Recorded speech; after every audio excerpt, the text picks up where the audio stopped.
হরে কৃষ্ণ। সকল সাধুগুরু বৈষ্ণব ভক্তবৃন্দের চরণে আমার সশ্রদ্ধ প্রণাম। আগামী 6 জুলাই 2025 রবিবার শয়ন একাদশী ব্রত। আষাঢ় মাসের শুক্লাপক্ষের একাদশী ব্রত শয়ন একাদশী ব্রত। আমরা সবাই জানি রথযাত্রা মহোৎসব চলছে, আর এই উল্টো রথযাত্রার পরের দিনই অর্থাৎ 6 জুন রবিবার এই পবিত্র শয়ন একাদশী ব্রত পালন করতে হবে। আপনারা সকলে ভক্তি ও নিষ্ঠা সহকারে এই শয়ন একাদশী ব্রত পালন করুন। একাদশী কিভাবে পালন করতে হয় সেটা আমরা কম বেশি সবাই জানি, তবুও আমি জানিয়ে দিই। একাদশীর আগের দিন রাত্রি 11টার মধ্যে আমাদের খাবার খেয়ে মুখ ব্রাশ করে নিতে হবে, কারণ আমরা যে খাবারটা খাচ্ছি সেটা অবশিষ্ট অংশ যদি থাকে সেটা আমরা ব্রাশ করে নিলে ওয়াশ করে মুখটা পরিষ্কার করে নিতে হবে। আর একাদশীর দিন পঞ্চশস্য বর্জন করতে হবে আমাদের। আর একাদশীর আগের দিন আমাদের নিরামিষ আহার গ্রহণ করতে হবে। আর একাদশীর দিনকে আমাদের অবশ্যই পঞ্চশস্য বর্জন করে ফল, জল, কাজু বাদাম, কাঠবাদাম, আলু সিদ্ধ, দুধ, সাবুদানার পায়েস, আলুর পায়েস, আলু ফ্রাই, সাবুর খিচুড়ি প্রভৃতি আমরা গ্রহণ করতে পারি। মনে রাখতে হবে একাদশীর দিন এইসব রন্ধন করতে হবে আমাদের বিশুদ্ধ ঘি বা সূর্যমুখী তেল দিয়ে। কিন্তু একাদশীতে আমাদের অবশ্যই কাউনের চাল, শ্যামা চাল, বাজরা, ওটস এইসব বর্জন করতে হবে, কারণ এইসব পঞ্চশস্যর মধ্যে পড়ে। শয়ন একাদশী ব্রতের মাহাত্ম্য কথা আমি পাঠ করছি, আপনারা মনোযোগ সহকারে তা শ্রবণ করুন। মহারাজ যুধিষ্ঠির বললেন, হে কৃষ্ণ, আষাঢ় মাসের শুক্লাপক্ষের একাদশীর নাম কি? এর মহিমাই বা কি, তা আমাকে কৃপা করে বলুন। শ্রীকৃষ্ণ বললেন, ব্রহ্মা এই একাদশী সম্পর্কে দেবর্ষি নারদকে যা বলেছিলেন আমি সেই আশ্চর্যজনক কথা আপনাকে বলছি। শ্রী ব্রহ্মা বললেন, হে নারদ, এ সংসারে একাদশীর মতো পবিত্র আর কোনো ব্রত নেই। সকল পাপ বিনাশের জন্য এই বিষ্ণুব্রত পালন করা একান্তই আবশ্যক। যে ব্যক্তি এই প্রকার পবিত্র পাপনাশক এবং সকল অভীষ্ট প্রদাতা এই একাদশী ব্রত না করে তাকে নরকগামী হতে হয়। আষাঢ়ের শুক্লাপক্ষের এই একাদশী শয়নী নামে বিখ্যাত। শ্রী ভগবান ঋষিকেশের জন্য এই ব্রত পালন করতে হয়। এই ব্রতের সম্বন্ধে এক মঙ্গলময় পৌরাণিক কাহিনী আছে, আমি এখন তা বলছি। বহু বছর পূর্বে সূর্যবংশে মান্ধাতা নামে একজন রাজর্ষি ছিলেন। তিনি ছিলেন সত্যপ্রতিজ্ঞ এবং প্রতাপশালী চক্রবর্তী রাজা। প্রজাদেরকে তিনি নিজের সন্তানের মতো প্রতিপালন করতেন।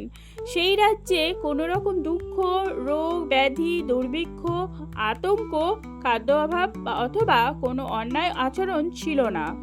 এইভাবে বহুদিন অতিবাহিত হলো, কিন্তু একসময় হঠাৎ দৈব দুর্বিপাকে ক্রমাগত 3 বছর সে রাজ্যে কোনো বৃষ্টি হয়নি। দুর্ভিক্ষের ফলে সেখানে দেবতাদের উদ্দেশ্যে দান মন্ত্রের স্বাহা, স্বাধা ইত্যাদি শব্দও বন্ধ হয়ে গেল। এমনকি বেদ পাঠও ক্রমশ বন্ধ হলো।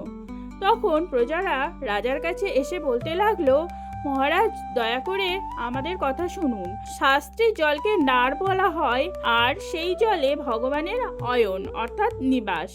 তাই ভগবানের এক নাম নারায়ণ। মেঘরূপে ভগবান বিষ্ণু সর্বত্র বাড়ি বর্ষণ করেন। সেই বৃষ্টি থেকে অন্ন এবং অন্ন খেয়ে প্রজাগণ জীবন ধারণ করেন। এখন সেই অন্নের অভাবে প্রজারা ক্ষয়প্রাপ্ত হচ্ছে। অতএব হে মহারাজ, আপনি এমন কোনো উপায় অবলম্বন করুন যাতে আপনার রাজ্যের শান্তি ও কল্যাণ সাধন হয়। রাজা মান্ধাতা বললেন, তোমরা ঠিকই বলেছ। অন্ন থেকে প্রজার উদ্ভব, অন্ন থেকে প্রজার পালন, তাই অন্নের অভাবে প্রজারা বিনষ্ট হয়। আবার রাজার দোষেও রাজ্য নষ্ট হয়। আমি নিজের বুদ্ধিতে আমার নিজের কোনো দোষ খুঁজে পাচ্ছি না, তবুও প্রজাদের কল্যাণের জন্য আমি অপ্রাণ চেষ্টা করব। তারপর রাজা ব্রহ্মাকে প্রণাম করে সৈন্যসহ বনে গমন করলেন। সেখানে প্রধান প্রধান ঋষিদের আশ্রমে ভ্রমণ করলেন। এইভাবে একদিন তিনি ব্রহ্মার পুত্র মহা তেজস্বী অঙ্গিরা ঋষি সাক্ষাৎ লাভ করলেন। তাকে দর্শন মাত্রই রাজা মহা আনন্দে ঋষির চরণ বন্দনা করলেন। মুনিবর তাকে আশীর্বাদ ও কুশল প্রশ্ন জিজ্ঞাসা করলেন। রাজা তখন তার বনে আগমনের কারণ সবিস্তারে ঋষির কাছে জানালেন। ঋষি অঙ্গিরা কিছু সময় ধ্যানস্থ থাকার পর বলতে লাগলেন, হে রাজন, এটি সত্য যুগ। এই যুগে সকল লোক বেদ পরায়ণ এবং ব্রাহ্মণ ছাড়া অন্য কেউ তপস্যা করে না। এই নিয়ম থাকা সত্ত্বেও এক শূদ্র এ রাজ্যে তপস্যা করছে। তার এই অকার্যের জন্যই রাজ্যের এই দুর্দশা। তাই তাকে হত্যা করলেই সকল দোষ দূর হবে। রাজা বললেন, হে মুনিবর, তপস্যাকারী নিরপরাধ ব্যক্তিকে আমি কিভাবে বধ করব? আমার পক্ষে সহজসাধ্য অন্য কোনো উপায় থাকলে আপনি তা দয়া করে আমাকে বলুন। তদুত্তরে মহর্ষি অঙ্গিরা বললেন, আপনি আষাঢ় মাসে শুক্লাপক্ষের শয়নী নামে প্রসিদ্ধা একাদশী ব্রত পালন করুন। এই ব্রতের প্রভাবে নিশ্চয়ই রাজ্যে বৃষ্টি হবে। এই একাদশী সর্বসিদ্ধিদাত্রী এবং সর্ব উপদ্রব নাশকারিণী। হে রাজন, প্রজা ও পরিবারবর্গ সহ আপনি এই ব্রত পালন করুন। মুনিবরের কথা শুনে রাজা নিজের প্রাসাদে ফিরে এলেন। আষাঢ় মাস উপস্থিত হলে রাজ্যের সকল প্রজা রাজার সাথে এই একাদশী ব্রতের অনুষ্ঠান করলেন। ব্রত প্রভাবে প্রচুর বৃষ্টিপাত হলো। কিছু কালের মধ্যেই অন্নাভাব দূর হলো। ভগবান ঋষিকেশের কৃপায় প্রজাগণ সুখী হলো। এ কারণে সুখ ও মুক্তি প্রদানকারী এই উত্তম ব্রত পালন করা সকলেরই আবশ্যক কর্তব্য। ভবিষ্যোত্তর পুরাণে যুধিষ্ঠির, শ্রীকৃষ্ণ তথা নারদ ব্রহ্মার সংবাদ রূপে একাদশীর এই মাহাত্ম্য বর্ণিত হয়েছে। শয়ন একাদশী ব্রতের পরদিন পালনের সময়। বাংলাদেশে সময় অনুযায়ী পরদিন পালনের সময় সকাল 5:23 থেকে 9:41 পর্যন্ত। পশ্চিমবঙ্গের সময় সকাল 4:57 থেকে সকাল 9:24 পর্যন্ত।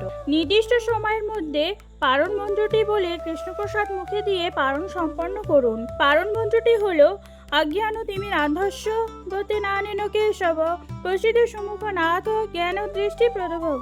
হরে কৃষ্ণ, রাধে রাধে।